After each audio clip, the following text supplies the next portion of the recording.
3 কোটি টাকা পারিশ্রমিক নেওয়ার মধ্য দিয়ে শাকিব খান এখন এফডিসির ধরাছোঁয়ার বাইরে চলে গেছেন।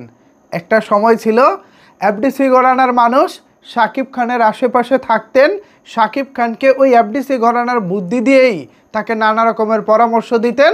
শাকিব খানও সেই গণ্ডির মধ্যে বন্দী ছিলেন, এখান থেকে তিনি বেরো হন নাই। পৃথিবীব্যাপী পৃথিবীটা কত এগিয়ে গেছেন সেটাও তিনি খেয়াল করে নাই। তবে এই মুহূর্তে মেগাস্টার শাকিব খানের শুভ বুদ্ধির উদয় হয়েছে। তিনি এফডিসিকে ছুঁড়ে ফেলে দিয়ে সেখান থেকে বের হয়ে এখন তিনি নিজের আঙ্গিনায় নতুন আঙ্গিকে যেভাবে নিজেকে মেলে ধরেছেন, নিজেকে যেভাবে সাফল্যের সর্বোচ্চ উচ্চতায় নিয়ে গেছেন, এখান থেকে শুধু অন্যান্য যারা আছেন তাদের দেখে দেখে জ্বলা ছাড়া আর কি কোনো কিছু করার আছে? এই যে এমডি ইকবাল সাহেব, তিনি কি কখনো ভেবেছিলেন শাকিব খান 3 কোটি টাকা পারিশ্রমিক নেবেন? আরে তিনি ভাববেন কি করে রে ভাই?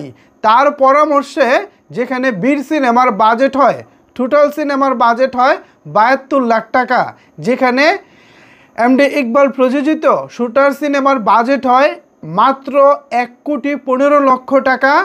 পুরো সিনেমার বাজেট কিন্তু আমি বলতেছি, বীরের বাজেট 72 লক্ষ টাকা। এরপর শুটার সিনেমার বাজেট ছিল টোটাল 1,15,00,000 টাকা। সেখানে কিনা শাকিব খান এখন নিজের পারিশ্রমিক নিচ্ছেন 3 কোটি টাকা। আজকে ধরুন শাকিব খান ওই পুরনো গণ্ডি, ওই পুরনো মানুষগুলোর সাথে আছেন, তাহলে কি শাকিব খানের পারিশ্রমিক জীবনে এত টাকা হতো? কখনোই কিন্তু হতো না। বিকজ অফ ওই যে শুটার টাইপের সিনেমা কিংবা বীর, যদিও গল্প ভালো, বাট নির্মাণে শাকিব খান টাইপ হয়নি। মানে ভালো আয়োজন, ভালো নির্মাণের সিনেমা না।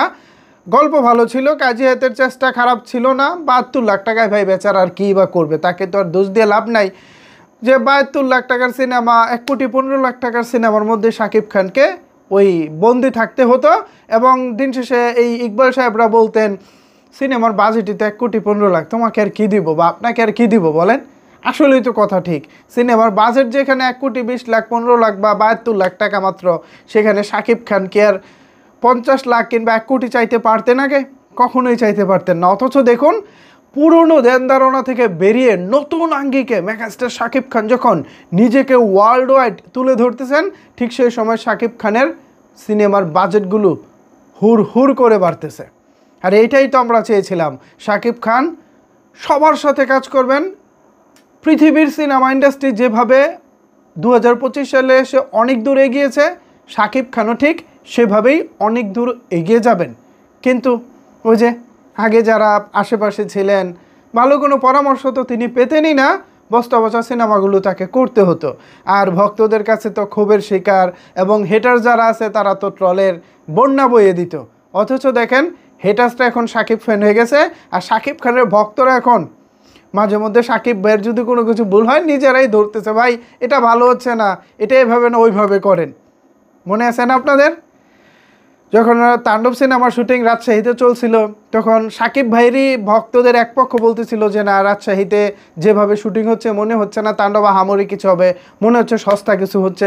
এই যে নিজেদের মধ্যে যে আত্ম উপলব্ধি, নিজেদের সমালোচনা, নিজেদের প্রিয় নায়ককে নিয়ে নিজেরা সমালোচনা করে ভুলটাকে শুধরিয়ে দেওয়া, এটা আগে ছিল না। এখন হেটার্সরা হয়ে গেছে ফ্যান, আর ফ্যানরা হয়ে গেছে সমালোচক। ভালো ভালো নিজেরা যদি নিজেদের ভুল ত্রুটি নিয়ে আলোচনা করতে পারি, বাইরের মানুষ কথা বলবে কেন, তাই না? যাই হোক, শাকিব খানের পারিশ্রমিক এখন 3 কোটি টাকা হয়েছে। ইকবাল সাহেবরা আসলে কি ভাবছে, আপনাদের কি মনে হয়? জানিয়ে দিন আপনার মন্তব্য নিচের কমেন্টস বক্সে। ধন্যবাদ সবাইকে এতক্ষণ আমার সাথে থাকার জন্য।